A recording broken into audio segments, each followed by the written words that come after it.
નમો અરિયંતાણમ, નમો સિદ્ધાણમ, નમો આયર્યાણમ, નમો ઉજ્જયાણમ, નમો લય સવ્વ સાહૂણમ. એસો પંચન મુક્કારો સવ્વ પાવપણાસણો મંગલાણમ ચ સવ્વેસીમ પઢમમ હોય મંગલમ. મંગલમ ભગવાન વીરો મંગલમ ગૌતમ પ્રભુ મંગલમ સ્થૂલિભદ્રાદ્યા જૈન ધર્મોસ્તુ મંગલમ. અજ્ઞાનતિમિરાંધાનાં જ્ઞાનાંજનશલાકયા નેત્રમુન્મીલિતમ યેન તસ્મૈ શ્રી ગુરવે નમઃ. આપણો વિષય છે શ્રી ઉદય સ્વામિત્વ પરમ પૂજ્ય આચાર્ય ભગવાન શ્રી વીર શેખર સુરીસરજી મહારાજા સાહેબ દ્વારા વિરચિત આ શ્રી ઉદય સ્વામિત્વની અંદર આપણે 4 ગતિની અંદર ભમી રહેલા એવા જીવો કઈ કઈ માર્ગમાં રહે છે, તે કયા કયા ગુણસ્થાનકે કેટલા કર્મના ઉદયવાળા હોઈ શકે તેની વિચારણા કરી રહ્યા છીએ.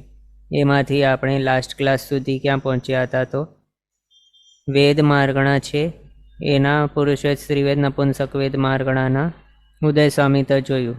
અને હવે આગળ નેક્સ્ટ આપણે અવેદ માર્ગણા જોઈએ કે કોઈક જીવ અવેદી હોય તો તેના કેટલા કર્મ ઉદયમાં હોઈ શકે, કયા કયા ગુણસ્થાનકે. તો સૌથી પહેલાં વેદનો ઉદય ક્યાં સુધી હોઈ શકે છે પોસિબલ? તો આપણે આગળ જોયું કે 9મો ગુણસ્થાનક સુધી એ હોય છે. અહીંયા 9મા ગુણસ્થાનક સુધી આ 3 વેદ માર્ગણાના આપણે ઉદય સ્વામિત્વ જોયા. ભલે નપુંસક વેદ હોય તે 9મા ગુણસ્થાનક સુધી, પછી સ્ત્રી વેદ હોય તે પણ 9મા ગુણસ્થાનક સુધી, પછી પુરુષ વેદ છે તે પણ 9મા ગુણસ્થાનક સુધી આપણે જોયું એનું ઉદય સ્વામિત્વ. હવે અવેદી માર્ગણાને વિશે આપણે ઉદય સ્વામિત્વ જોઈએ તો એની અંદર ગુણસ્થાનકો ક્યાંથી સ્ટાર્ટ થાય છે? તો 9મા ગુણસ્થાનકથી એ સ્ટાર્ટ થાય છે. કારણ આપણે આગળ જોયું છે કે 9મો ગુણસ્થાનક હજી ચાલુ જ હોય ત્યારે વેદનો ઉદય પહેલાં સ્ટોપ થઈ જાય છે. એ આપણે આગળ જોયું હતું બીજા કર્મગ્રંથની અંદર.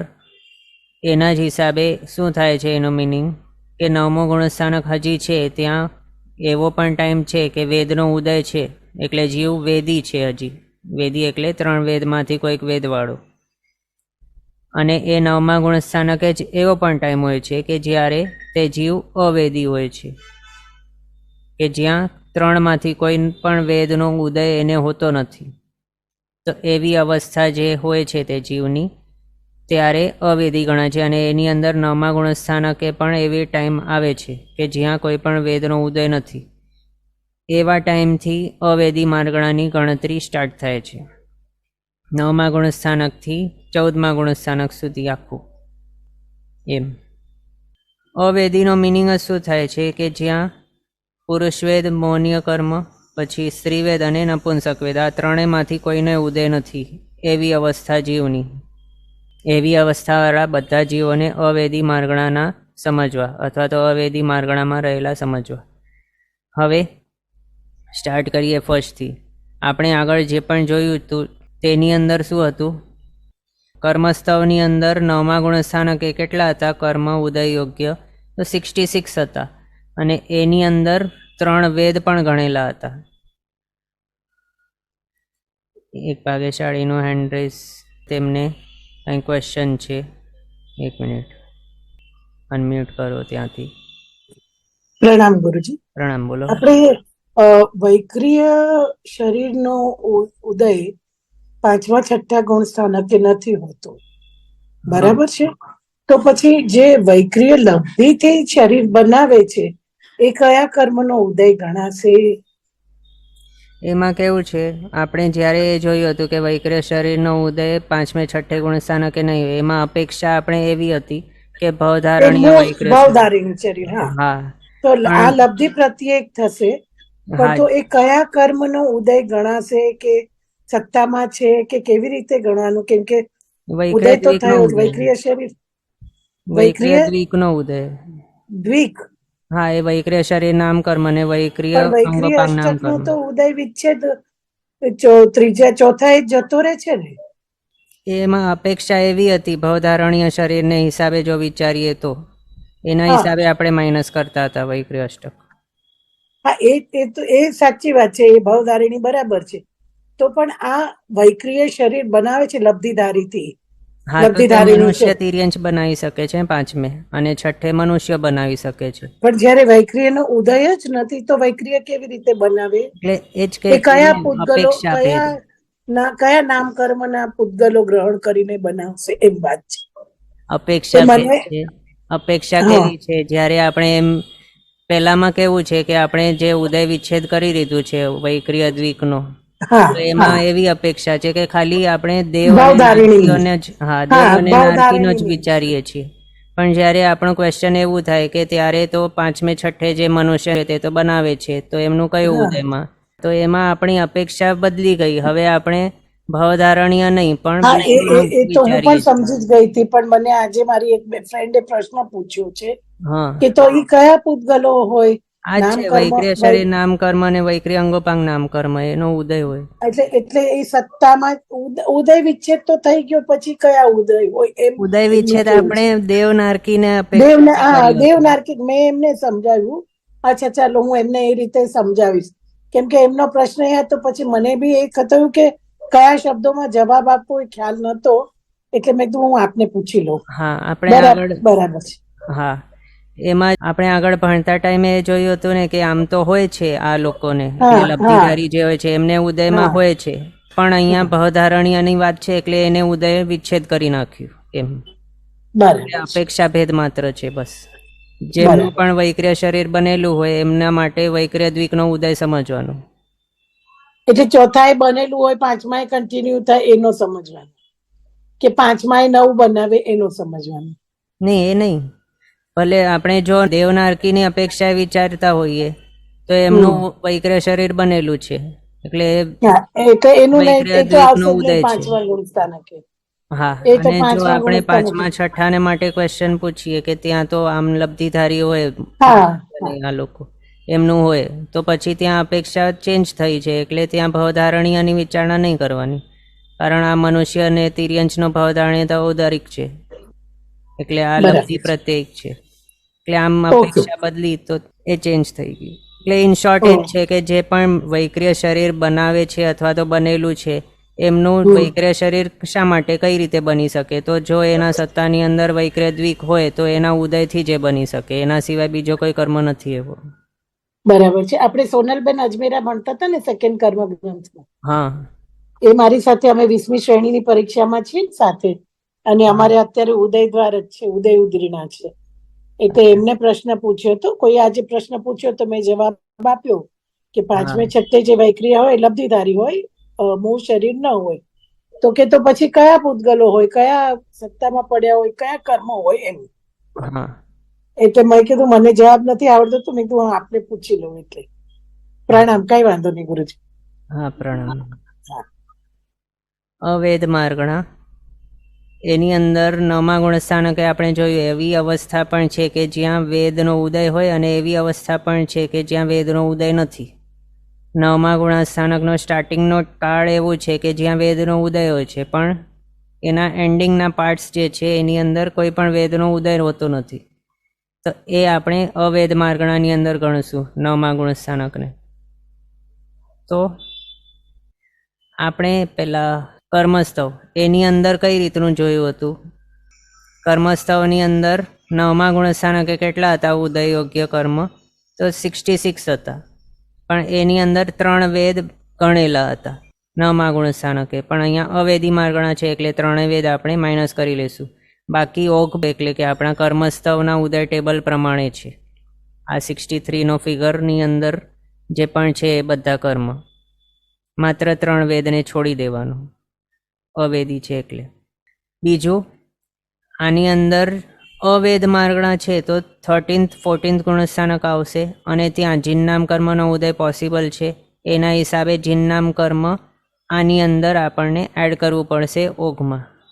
એટલે કર્મસ્તવની અંદર 66 કર્મ હતા 9મા ગુણસ્થાનકે, અને આપણે ઓઘનો ફિગર કઈ રીતે ફાઇન્ડ આઉટ કરતા હોઈએ કે જે માર્ગણા છે એની અંદર લિસ્ટ પોસિબલ, સૌથી ઓછામાં ઓછું ગુણસ્થાનક કયો હોય છે પોસિબલ, એના અંદર કેટલા આ છે કર્મ ઉદય યોગ્ય, તો એ ફિગર લેવાનું, અને પછી આગળના ગુણસ્થાનકે કયો એડ થઈ શકશે કર્મ ઉદયમાં, 1 2 3 4 કેટલા ઉદયમાં એડ થઈ શકશે એ લેવાનું, બંનેને એડ કરી લેવાનું. એ આપણે કરતા હતા, તો અહીંયા પણ એ જ કરવાનું.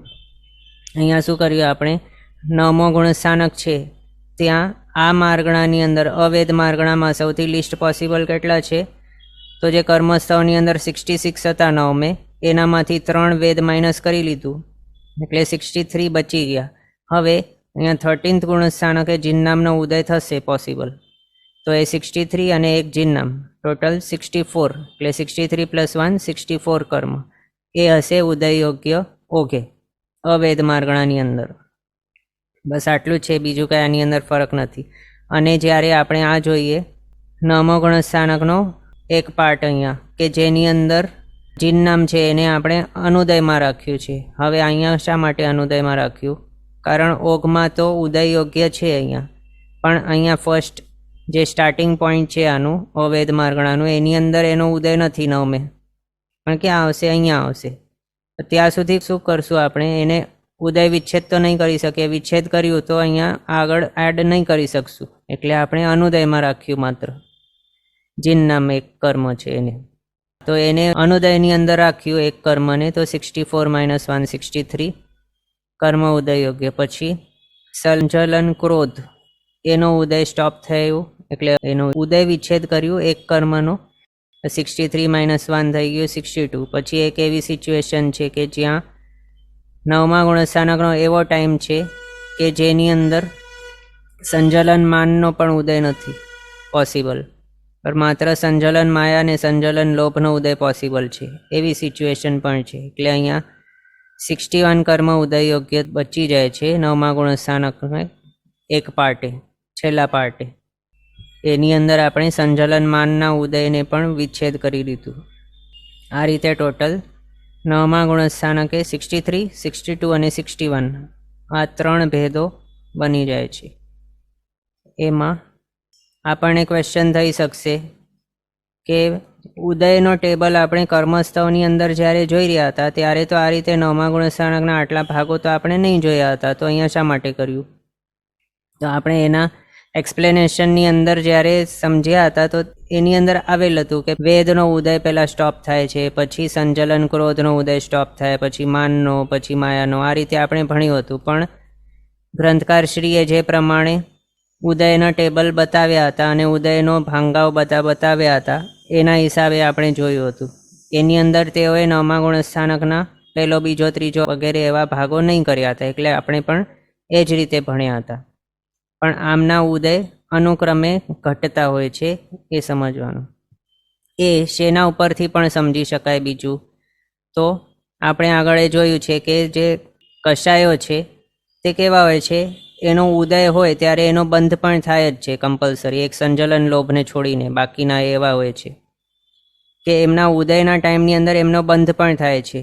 તો આપણે બંધના ટેબલ જે હતું આ કર્મસ્થળનું, એની અંદર આપણે આ જોયું હતું સંજલન ક્રોધ પહેલાં બંધમાંથી નીકળે છે, બંધ વિચ્છેદ, પછી સંજલન માનનો બંધ વિચ્છેદ થાય છે 9મા ગુણસ્થાનક, અને પછી સંજલન માયાનો બંધ વિચ્છેદ થાય છે, એ આપણે જોયું હતું. તો આ જ સેમ ક્રમ ત્યાં લાગુ કરી દેવાનું. અહીંયા આનું મિનિંગ શું થયું કે આનો બંધ વિચ્છેદ થયો, અને બીજો રૂલ આપણે એ ભણ્યું છે કે એનો ઉદય જ્યારે હોય ત્યારે એનો બંધ થાય જ છે એવું. તો સંજલન ક્રોધનો બંધ અહીંયા. પ્રણામ નિલેશભાઈ. પ્રણામ. હાર ભજુ હાસ્ય રતિ ભય જુગુપ્સાનો ઉદય બંધ વિચ્છેદ તો 8મા ગુણસ્થાનકના અંતે નથી થતો? બંધ વિચ્છેદ હા, 8માના અંતમાં થાય છે. 8માના અંતમાં જ છે, એટલે આ 9માના પહેલા ભાગે આનો બંધ નહીં થાય. બંધ નહીં થાય. હા, પણ 8માના બંધ અંતે વિચ્છેદ તો આનો 8મા ગુણસ્થાનકમાં જ કહેવાશે ને? 8માના અંતે કહેવાશે. હા, તો આપણે 9મામાં લખ્યું છે ને એટલે મને જરા આ તો માઇનસ કર્યું છે અહીંયા, આનો બંધ અહીંયા નહીં હોય એના હિસાબે. છે જે પ્રમાણે અહીંયા 14th છે ત્યાં શાતાવેદનો બંધ નહીં હોય, એટલે અહીંયા આપણે આ લખ્યું છે. એનો મિનિંગ શું લેવાનું કે 13માના અંતે શાતાવેદનો બંધ. હા, ક્યાં હતા? હા, સંજલન ક્રોધ આનો આપણે બંધ વિચ્છેદ કર્યું છે અહીંયા. ક્યાં કર્યું? તો 9માના બીજા ભાગના અંતે થયું છે, એટલે 9માનો ત્રીજો ભાગ હશે તો ત્યાં સંજલન ક્રોધનો બંધ નહીં થાય. એ જ રીતે પછી સંજલન માનનો બંધ વિચ્છેદ પછી સંજલન માયાનો બંધ વિચ્છેદ. આ રીતે અનુક્રમે એના બંધ વિચ્છેદો થતા હતા. એનો મિનિંગ શું થયું? હા, આપણી વાત એ હતી કે આપણે રૂલ શું જોડ્યું હતું પહેલાં, કે જ્યારે આમનો ઉદય હોય છે ત્યારે એનો બંધ કમ્પલસરી થાય જ છે, અને આનો બંધ અહીંયા અટક્યો. એનો મિનિંગ શું થયું ઇન્ડિરેક્ટલી? કે આનો ઉદય બંધ થઈ ગયું છે. એ જ થયું. એટલે આ સંજલન ક્રોધનો ઉદય પહેલાં બંધ થયો, પછી સંજલન માનનો ઉદય થવાનું સ્ટોપ થઈ ગયું, અને પછી સંજલન માયાનો ઉદય થવાનું સ્ટોપ થઈ ગયું, કે ઉદય વિચ્છેદ થઈ ગયું. પછી સંજલન લોભનો ઉદય વિચ્છેદ. આ રીતે અનુક્રમે આપણે સમજી શકીએ. સેમ અહીંયા એપ્લાય કરવાનું. પહેલાં સંજલન ક્રોધ 9મા ગુણસ્થાનકના એક ભાગે સંજલન ક્રોધનો ઉદય વિચ્છેદ થઈ ગયો. આ વાળું છે એના અંતે, એમ પણ કહી શકાય. એટલે આ 63નો ઉદય અહીંયા પોસિબલ હતો, એનામાંથી સંજલન ક્રોધ માઇનસ કરી દીધું તો 62નો ઉદય અહીંયા પોસિબલ થઈ ગયો, 9મા ગુણસ્થાનકે જ. પછી આ સંજલન માન એ નીકળી ગયો, ઉદય વિચ્છેદ થઈ ગયો, 61નો ઉદય પોસિબલ. આ રીતે લગભગ બધા સમજ્યા હશો. હવે આગળ પછી સૂક્ષ્મ સંપ્રાય 10મો ગુણસ્થાનક છે, ત્યાં માત્ર કોનું હોય છે ઉદય? તો સંજલન લોભનો જ ઉદય હોય છે. અહીંયા સંજલન માયાનો પણ ઉદય નથી હોતો, અને આ સંજલન લોભ અહીંયા સુધી ઉદયમાં હોય છે. આ 10માના અંતે સંજલન લોભનો ઉદય વિચ્છેદ થઈ જાય છે. આ રીતે આપણે આગળ આ જોયું હતું, બધું સેમ જ છે કર્મસ્તવ મુજબ, પણ માત્ર એક ફરક અહીંયા છે 9માની અંદર. 9મામાં આપણે 66નો ફિગર અહીંયા એક જ જોયું હતું, ભાગ રહિત. કોઈ પણ ભાગો અહીંયા નહીં જોયા હતા, બસ એ. હા, તો આ રીતે આગળ જતા પછી અહીંયા 13મા ગુણસ્થાનકે આપણે એડ કરતા હતા ઉદયમાં જીન નામને, એ જ રીતે અહીંયા પણ સેમ કરવાનું. ક્યાં ક્યાં કેટલા થઈ જાય છે. 10મે 60 કર્મસ્થ મુજબ જ છે સેમ, 11મે 59, 12માં 57 અને 55 અનુક્રમે. પછી 13th ગુણસ્થાનકે 42 કર્મ ઉદય યોગ્ય, 14મા ગુણસ્થાનકે 12 કર્મ, અને પછી સિદ્ધ અવસ્થાની અંદર કોઈ પણ કર્મ ઉદયમાં હોતો નથી. આ રીતે જે પ્રમાણે આપણે આગળ જોયેલું હતું કર્મસ્તવની અંદર એ જ સેમ છે. આની અંદર બીજું કોઈ ફરક નથી. એ આપણે જોયું કયો કર્મનો ઉદય નહીં હોય. હવે અહીંયા આપણે એ જોઈએ કે અવેદ માર્ગણા જે છે એની અંદર ઓઘે કયા કર્મનો ઉદય હોય છે તે. એટલે ઓઘમાં આપણે જે 64 કર્મ ગણ્યા છે એની અંદર કયા કયા હોય છે કર્મો? તો જ્ઞાનાવણીય 5, દર્શનાવણીય 6, થીણાધિત્રિક વિના બાકીના 6 દર્શનાવણીય, પછી વેદનીય બંને, મોહનીય 4 કયા? તો સંજોલન ક્રોધમાન માયલોભ એના સિવાય બાકી બધી કેટલી 24 કર્મ પ્રકૃતિ મોહનીયની ઉદયમાં નહીં હોય અવેદ માર્ગણામાં. પછી આયુષ્યમાં માત્ર મનુષ્ય આયુષ્ય, બાકીના કોઈ પણ જીવો છે દેવ, તિર્યંશ ને નારકીઓ, તેઓ 9મા ગુણસ્થાનક સુધી પહોંચી જ નહીં શકે એમના ભાવ સ્વભાવે એની અંદર. તો માત્ર મનુષ્ય જ પહોંચી શકે, એટલે મનુષ્ય આયુષ્યનો જ ઉદય અહીંયા હોય છે પોસિબલ. પછી નામ કર્મની 40 કર્મ પ્રકૃતિઓ કઈ? તો ગતિમાંથી માત્ર મનુષ્ય ગતિ, જાતિઓમાંથી માત્ર પંચેન્દ્રિય જાતિ નામ કર્મ, શરીર છે એની અંદરથી માત્ર ઔદારિક શરીર નામ કર્મ, બાકીના જે વૈક્રિય અને આહારક છે એ અહીંયા નહીં હોય. ઔદારિક શરીર નામ કર્મ, તૈજસ શરીર અને કાર્મણ શરીર નામ કર્મ, 3 શરીર નામ કર્મો આવ્યા. અંગોપાંગ નામ કર્મ માત્ર ઔદારિક અંગોપાંગનું. પછી પહેલા 3 સંગણ પોસિબલ છે. આપણે આગળ ભણ્યા છીએ કે ઉપશમ શ્રેણી અને શપક શ્રેણી 2 ટાઈપની શ્રેણીઓ છે જેની અંદર આ ગુણસ્થાનકો આવે છે. એમાંથી ઉપશમ શ્રેણી કોણ માંડી શકે? તો પહેલા 3 સંગણવાળા. અને એક શપક શ્રેણી કોણ માંડી શકે? તો માત્ર ફર્સ્ટ સંગણવાળા. એટલે આ 9મો વગેરે જે ગુણસ્થાનકો છે એની અંદર પહેલા 3 સંગણવાળા હોઈ શકે છે, પણ 12મો ગુણસ્થાનક છે, 13મો 14મો, ત્યાં માત્ર ફર્સ્ટ સંગણવાળા જ હોય છે. 14મે તો એ સંગણનો પછી ઉદય વિચ્છેદ થઈ જાય છે ફર્સ્ટનું જે હતું તે. પછી સંસ્થાન 6 ઉદય યોગ્ય, વર્ણાદિ 4, વિહાયોગતિ બંને, શુભ અને અશુભ, ટોટલ 21 પિંડ પ્રકૃતિઓ થઈ ગઈ. પછી પ્રત્યેક પ્રકૃતિઓ 6 કઈ? તો અગુરુ લઘુ ઉપઘાત પરાઘાત ઉચ્છ્વાસ નિર્માણ ને જિન્નમ. કયે નથી? તો આતપ ને ઉદ્યોત. પછી ત્રસ દર્શક બધા સ્થાવર દશકમાંથી માત્ર અસ્થિર, અશુભ અને દુસ્વર આ 3 કર્મ ઉદય યોગ્ય. આ ટોટલ 40 કર્મ નામ કર્મના ઉદય યોગ્ય છે. પછી ગોત્ર કર્મમાંથી ઉચ્ચ ગોત્ર માત્ર અને અંતરાય કર્મ 5 આ રીતે ટોટલ 64 કર્મ આપણે જોયા કે જે અવેદ માર્ગણાની અંદર ઓઘે ઉદય યોગ્ય છે. આ રીતે અહીંયા આપણે અવેદ માર્ગણાને વિશેનો ઉદય સ્વામિત્વ જોયું અને અહીંયા સુધી આપણો વેદ માર્ગણા કમ્પ્લીટ થઈ ગઈ કે જેની અંદર આપણે પુરુષવેદ, સ્ત્રીવેદ, નપુંસક વેદ માર્ગણા જોઈ અને અવેદ માર્ગણા પણ જોઈ લીધી. હવે નેક્સ્ટ જે છે એના માટે આપણે ગાથા ગ્રહણ કરીશું. અહીંયા સુધી આપણે 63rd ગાથા સુધી બધું જોયું છે. 64th ગાથા આપણે ગ્રહણ કરીએ. એની અંદર કશાય માર્ગણા સ્ટાર્ટ કરવામાં આવે છે. તો હાથ જોડીને ગ્રહણ કરજો. કોહાઈ સુમ ચૌ સુમ ઓ ઘવ્વ દુ દુ ઈગ ચૌ ગુણેસુ કમા બારણવ છોતી કસાયા વીણ ઓ ઘવ્વ દસમે ગુણે લોહે. આની અંદર ગ્રંથકારશ્રીએ આપણને કશાય માર્ગણાને વિશેનો ઉદય સ્વામિત્વ બતાવ્યું છે. આપણે અનુક્રમે જોતા જઈએ શું કહ્યું છે. કોહાઈ સુમ ચૌ સુમ. કોહાઈ, કોહાઈ એટલે ક્રોધ આદિ. સુમ પ્રત્યે લાગ્યું છે, એનો મિનિંગ થાય છે કે એમના વિશે. તો ક્રોધ આદિ જે કશાયો છે કેટલા? તો 14 એટલે 4. ક્રોધાદિ 4 કશાયો જે છે એમની અંદરનો ઉદય સ્વામિત્વ કેવું છે? તો ઓઘવ્વ એટલે ઓઘના પ્રમાણે. ઓઘ એટલે શું? તો કર્મસ્થવના ઉદયનો ટેબલ. કર્મસ્થવની અંદર આપણે જે ભણ્યું હતું એના જેવું સેમ છે. પણ અહીંયા શું કરવાનું છે?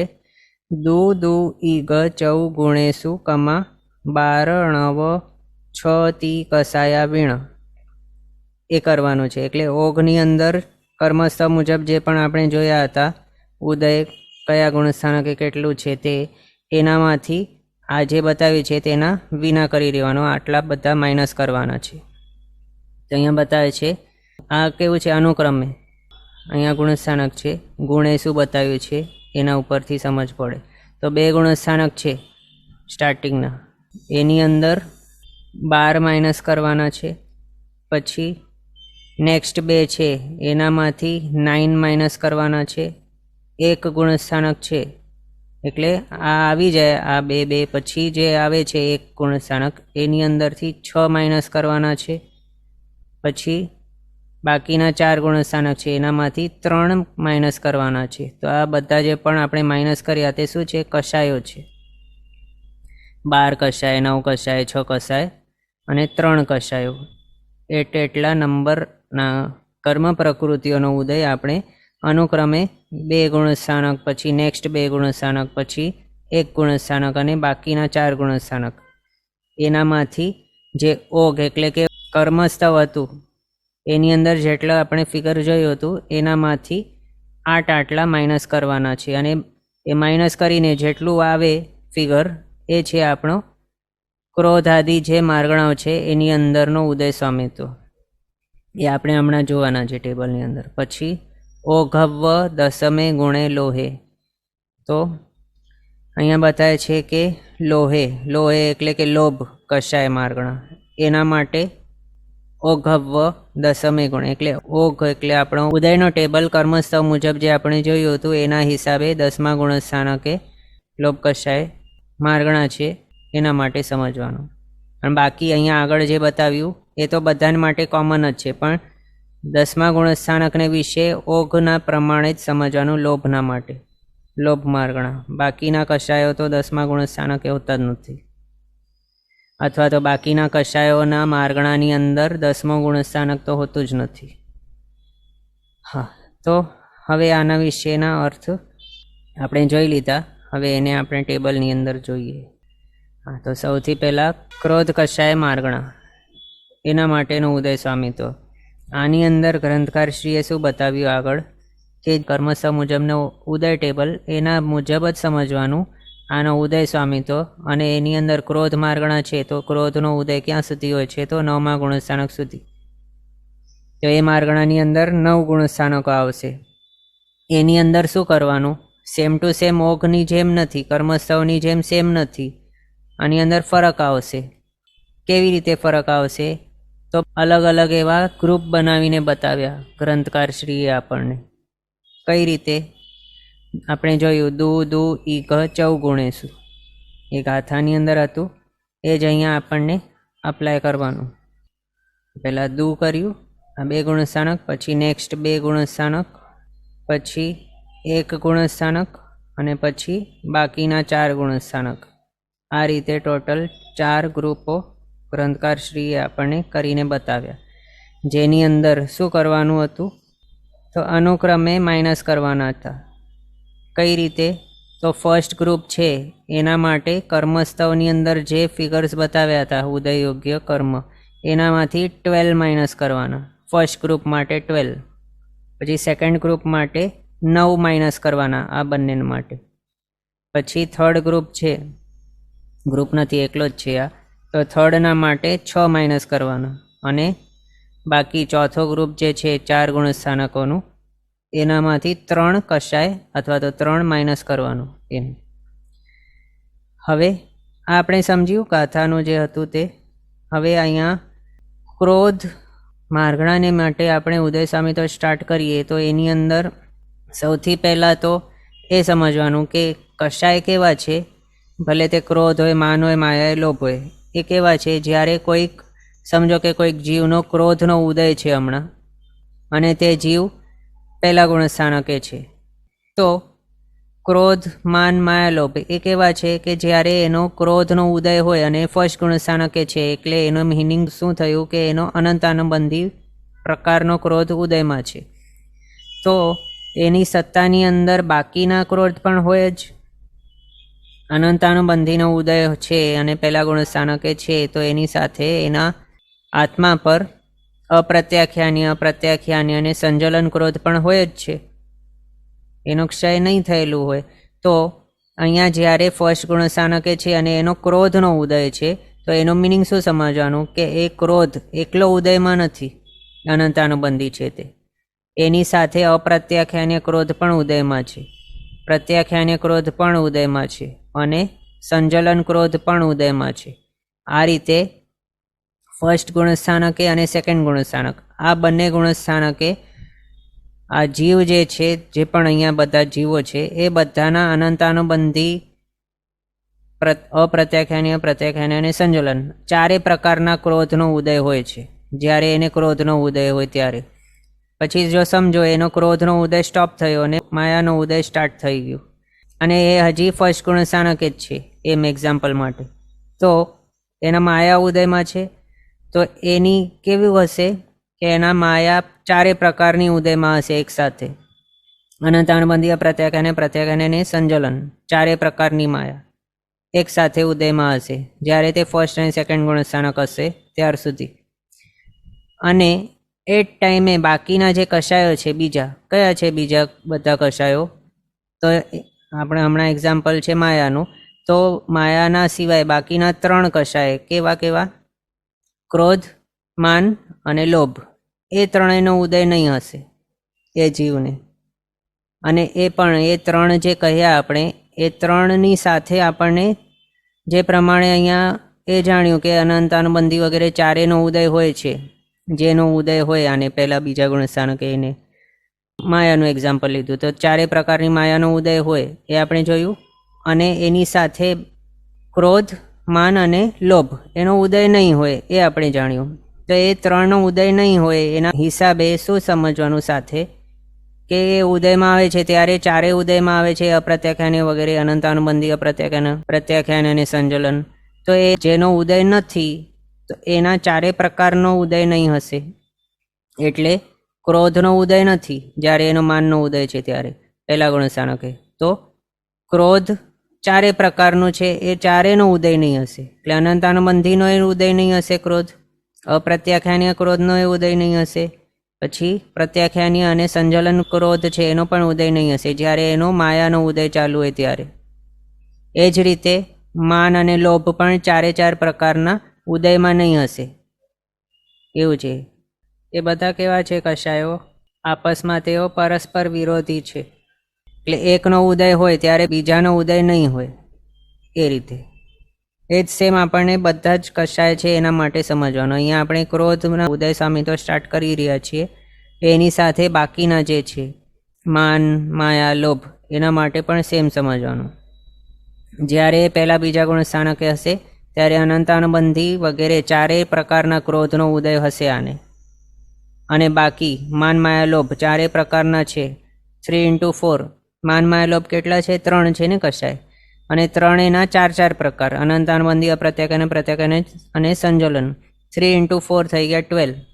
તો આપણે આગળ જે ગાથાની અંદર જાણ્યું કે પહેલા 2 ગુણસ્થાનકોનો જે ગ્રુપ છે એનામાંથી કર્મસ્થળોની અંદર જે બતાવ્યું હતું ઉદય, એની અંદરનો ફિગર કેટલું હતું? અહીંયા પહેલા ગુણસ્થાનકે 117નો ઉદય હોય છે. તો એનામાંથી 12 માઇનસ કરી લેવાનું છે. અને એ 12 કયા માઇનસ કર્યા છે? તો ક્રોધ સિવાયના બાકીના કશાયો 4 પ્રકારના, એ માઇનસ કર્યા છે 12 આની અંદરથી. સિમ્પલ છે, બધાને સમજ પડી ગઈ? હા, તો એ 117 ફર્સ્ટ આ ગુણસ્થાનકનો જોયું. પણ આ ઓઘની અંદર ઉદય યોગ્ય કેટલા છે આના ક્રોધ માર્ગણાની અંદર? તો ટોટલ 122 છે ઉદય યોગ્ય આપણા કર્મસ્થળ મુજબ. પણ એનામાંથી ક્રોધનો ઉદય જ્યારે હોય તો ત્યારે બાકીના 3 કશાય છે માન, માયા, લોભ, એના 4 પ્રકારનો ઉદય નહીં હોય, એ આપણે જોયું. તો જ્યારે ક્રોધનો ઉદય હશે ત્યારે એ ક્રોધ કશાયની માર્ગણા કહેવાશે. અને આ માર્ગણાની અંદર ક્યારે પણ બાકીના જે છે માન, માયા, લોભ, એનો ઉદય જ નહીં હશે. એના હિસાબે અહીંયા ઓગમાંથી એ બાકીના જે છે માન, માયા અને લોભ, એને આપણે માઇનસ કરી દઈશું. અને માન, માયા, લોભ જે માઇનસ કર્યા છે એના 4 પ્રકારને માઇનસ કરી લેવાના. એનો ઉદય આ ક્રોધ માર્ગણાની અંદર નહીં હશે. અને જો સમજો એનો ઉદય થયો તો પછી એને ક્રોધ માર્ગણા નહીં ગણાશે. એ પછી જો સમજો માયાનો ઉદય થઈ ગયો તો પછી એ માયા માર્ગણા કહેવાશે, માયા કશાય માર્ગણા.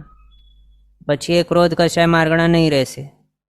એમ તો આ રીતે આપણે ઓઘમાં જોયું 109 કર્મ ઉદય યોગ્ય. આ ટોટલ 13 માઇનસ કર્યા છે. હવે 12 તો થયા આપણા કશાય, માન, માયા, લોભ કશાયના 4 પ્રકાર, 12 કશાય થઈ ગયા. અને એક જીનનામ કર્મ, એ પણ ઓઘમાંથી જ માઇનસ થઈ જાય છે. જીનનામ શા માટે માઇનસ કર્યું? કારણ જ્યારે જીનનામનો ઉદય થાય છે ત્યારે કયો ગુણસ્થાનક હોય? તો 13th અને 14th ગુણસ્થાનક. અને ત્યાં જીવ કશાય રહિત હોય છે, કેવલ જ્ઞાની આત્મા હોય છે ત્યાં, કે જ્યાં મોહનીય એક પણ કર્મ ઉદયમાં નથી, એવો સત્તામાં નથી, એવો સંપૂર્ણપણે ક્ષય થઈ ગયા છે 4 ઘાતી કર્મ જ્યાં, એવી અવસ્થા હોય છે. અને તે 13મા ગુણસ્થાનકે મોહનીય વગેરે છે જ નહીં. તો આ ક્રોધ કશાય માર્ગણા એ મોહનીયનો હશે કોઈ પણ, એટલે ક્રોધ મોહનીય જે કશાય છે એ જ્યારે હશે તો જ આ માર્ગણા હશે. તો ત્યાં કેવલી અવસ્થાની અંદર તો આ હશે જ નહીં. તો પછી જીન નામનો એ ઉદય ક્રોધ જે માર્ગણા છે એની અંદર કઈ રીતે થઈ શકે? નહીં થઈ શકે. માત્ર કેવલી ભગવંતોને જીન નામનો ઉદય થાય છે, પોસિબલ હોય છે એના હિસાબે. એટલે અહીંયા જીન નામને પણ ઓઘમાંથી માઇનસ કરી દીધું. ટોટલ 12 કશાય અને આ જીન નામ 13 કર્મ ઉદયમાંથી માઇનસ કર્યા છે. 122 માઇનસ 13 કર્યું, 109 ઉદય યોગ્ય છે ઓગે.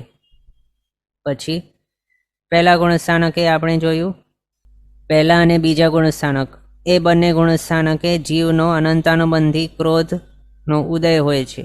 અનંતાનુબંધી કશાય આપણે આગળ જોયા હતા, એનો ઉદય હોય છે. અને અહીંયા ક્રોધ માર્ગણા છે એટલે અનંતાનુબંધી ક્રોધનો ઉદય. બાકીના જે છે માન, માયા, લોભ એનો ઉદય અહીંયા નહીં હશે. અને અનંતાનુબંધી ક્રોધ છે એની સાથે બાકીના 3 પ્રકારના ક્રોધનો પણ ઉદય અહીંયા હશે એને. એટલે અહીંયા આપણે માઇનસ માત્ર આ જે છે 12 કશાય એને જ માઇનસ કર્યા છે પહેલા અને બીજા ગુણસ્થાનકે. પછી આવી જઈએ ત્રીજા ગુણસ્થાનકે અને ચોથો ગુણસ્થાનક. આ 2નો ગ્રુપ આપણે જોયું હતું, 2-2નો ગ્રુપ, પછી 1 અને 4, આ રીતે આપણે ગુણસ્થાનકના જોડા જોયા હતા. તો સેકન્ડ જે છે આ એની અંદર શું થયું છે? બીજાના અંતે અહીંયા અનંતાનુબંધી પ્રકારના કશાયોનો ઉદય વિચ્છેદ થઈ જાય છે. એટલે ત્રીજા ગુણસ્થાનકે અનંતાનુબંધીનો ઉદય નહીં હોય, એ આપણે આગળ જોયું છે આપણા કર્મસ્થળની અંદર જ. તો એની અંદર અનંતાનુબંધીનો ઉદય વિચ્છેદ થઈ ગયો. તો અહીંયા માત્ર અનંતાનુબંધીનો જ જે ક્રોધ છે એનો જ ઉદય વિચ્છેદ થશે, પણ અપ્રત્યાખ્યાનીય, પ્રત્યાખ્યાન અને સંજલન આ ત્રણેય ટાઈપનો જે ક્રોધ છે એનો ઉદય અહીંયા હજી છે, અહીંયા એ અને અહીંયા એટલે ત્રીજે પણ અને ચોથે પણ એનો ઉદય છે હજી. અને ક્રોધ માર્ગણા છે એના હિસાબે માન, માયા, લોભ આ ત્રણે જે છે કશાય એના અહીંયા કોઈ પણ ઉદયમાં નહીં હશે, ભલે તે પ્રત્યાખ્યાનીય હોય, અપ્રત્યાખ્યાનીય કે સંજલન, કોઈ પણ ઉદયમાં નહીં હશે. આપણે અહીંયા ઓગમાંથી જ કાઢી મૂક્યો છે. એટલે આપણે કર્મસ્થવના જે ફિગર્સ છે એની સાથે જો આ ફિગરને કમ્પેર કરીએ તો અહીંયા શું કરવું પડશે આપણને કર્મસ્થવના કમ્પેરિઝનમાં? તો અહીંયા આપણે -12 કર્યા હતા, 12 કશાય માઇનસ કર્યા, પણ અહીંયા શું કરવાનું? -9 કરવાનું, 9 કશાય માઇનસ. એટલે કર્મસ્થવની અંદર ત્રીજા ગુણસ્થાનકે આપણે 100 જોયા હતા ઉદય યોગ્ય, પણ અહીંયા -9 કરીને 91. ચોથા ગુણસ્થાનકે આપણે 104 જોયા હતા કર્મસ્થવ મુજબ, પણ અહીંયા -9 કરી દેવાનું, 104 - 9 થઈ જાય 95. આટલા કર્મ ઉદય યોગ્ય છે. જે માઇનસ કર્યા 9 એ કયા છે? તો અપ્રત્યાખ્યાનીય, પ્રત્યાખ્યાન અને સંજલન, માન, માયા, લોભ એ 9. આની અંદરથી આપણે કર્મસ્થવના કમ્પેરિઝનમાં માઇનસ કર્યા છે આંકડા એની અંદર. તો એ તો પહેલા જ માઇનસ કર્યા છે ને, જે 12 કરી કાઢ્યા છે એમાં. હા, એટલે અહીંયા જાય છે એ નથી કહેતા, પણ કર્મસ્થવના ફિગરની સાથે કમ્પેર કરીએ તો અહીંયા શું ઓછું છે એ વાત છે. ઓકે. હા, આમ તો અહીંયા પહેલાંથી જ ઓઘમાંથી જ કાઢેલું છે. પછી 5th ગુણસ્થાનક, એની અંદર આ એક 5મા ગુણસ્થાનકને ગાથાની અંદર એકલું બતાવ્યું છે કે જ્યાં 6 કર્મ આપણે કર્મસ્થવના કમ્પેરિઝનમાં માઇનસ થાય છે. કર્મસ્થવની અંદર આની અંદર 87 હતા, પણ અહીંયા છે 81. 6 અહીંયા કાઢી મૂક્યા છે. કયા? તો પ્રત્યાખ્યાન અને સંજલન, માન, માયા, લોભ ઓઘમાંથી નીકળી ગયા છે, એટલે અહીંયા 87માંથી પણ 6 નીકળી ગયા છે. અને બાકી અપ્રત્યાખ્યાનીય ક્રોધ જે અહીંયા સુધી હતો ઉદયમાં, તે અહીંયા આના અંતે નીકળી ગયું છે, એટલે અહીંયા આપણે ઉદયમાંથી માઇનસ કરી દીધું. એટલે અહીંયા કયો હશે ઉદયમાં? જો કોઈ પૂછે 5મા ગુણસ્થાનકે ક્રોધ માર્ગણા છે એની અંદર કયો કશાય હશે ઉદયમાં? તો પ્રત્યાખ્યાનીય ક્રોધ અને સંજલન ક્રોધ એ 2 ક્રોધના પ્રકાર ઉદયમાં હશે.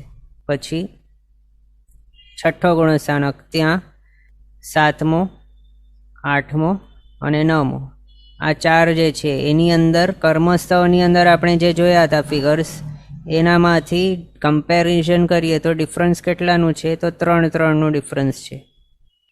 કયા 3? તો પ્રત્યાખ્યાનીય, માન, માયા, લોભ જે અહીંયા આપણે કાઢી મૂક્યા છે પહેલાં જ. એટલે ટોટલ કેટલા? 3 આપણે માઇનસ કર્યું કર્મસ્થવના કમ્પેરિઝનમાં. અને અહીંયા 6ઠ્ઠા ગુણસ્થાનકે ક્રોધ કોઈ પૂછે કયો છે ઉદયમાં? તો સંજલન ક્રોધ એ માત્ર ઉદયમાં છે. અહીંયા પણ સંજલન ક્રોધ, અહીંયા સંજલન ક્રોધ, અહીંયા સંજલન ક્રોધ. આ રીતે 16 કશાયોમાંથી માત્ર એક જ સંજલન પ્રકારનો, એ પણ માત્ર ક્રોધ જ ઉદયમાં છે. આ ક્રોધ માર્ગણા ચાલુ છે એના હિસાબે એ. અને જે અહીંયા માઇનસ કર્યો આપણે તે કર્મસ્થવના કમ્પેરિઝનમાં કર્યો છે, પણ આ જે માર્ગણા છે એની અંદર સ્પેસિફિકલી કંઈ માઇનસ થતું નથી, પણ ઓઘના હિસાબે જ છે. પણ ઓઘનો જે છે આ નંબર, એનામાંથી ડિફરન્સ શું કરવાનું? તો અહીંયા એ કરવાનું જે આપણે 3નો ફિગર માઇનસ કરવા જોયું તે. કર્મસ્થવની અંદર 6ઠ્ઠા ગુણસ્થાનકે 81 હતા કર્મ ઉદય યોગ્ય, પણ અહીંયા -3 કરી દીધું. પ્રત્યાખ્યાનીય, માન, માયા, લોભ એને માઇનસ કર્યું. પછી આ અપ્રમત્ત 7મા ગુણસ્થાનકે 73, કર્મસ્થવની અંદર 76 હતા, -3 અહીંયા આપણે કરી દીધું છે. પછી 8મા ગુણસ્થાનકે 69, કર્મસ્થવની અંદર 72 હતા, અને 9મા ગુણસ્થાનકે કર્મસ્થવ મુજબ 66 હતા. આપણે અહીંયા 3 માઇનસ કરી દીધા છે બાકીના કશાયો.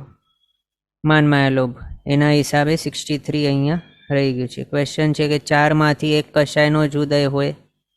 હા, તો અહીંયા આપણે ક્રોધ માર્ગણા જોઈ રહ્યા છીએ, એટલે માત્ર ક્રોધનો જ ઉદય હશે અહીંયા આખી આ માર્ગણાની અંદર.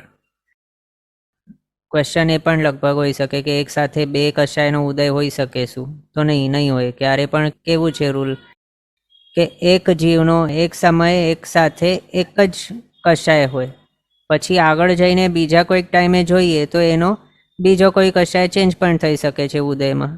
એટલે એવું કોઈ પણ પર્ટિક્યુલર સમય નહીં હોય કે જ્યાં 1, 2 કે 3 કે 4 કશાય એક જ સાથે ઉદયમાં હોય, એવું ક્યારે નહીં થાય. પણ એ જ જીવના સમજો કે એક આવલિકા છે અથવા તો 2 ઘડી છે, એની અંદર કોઈ કેવળ જ્ઞાની ભગવાનને પૂછે કે આ જે જીવ છે પહેલા ગુણસ્થાનકવાળું, એનો કયો કશાયનો ઉદય છે હમણાં.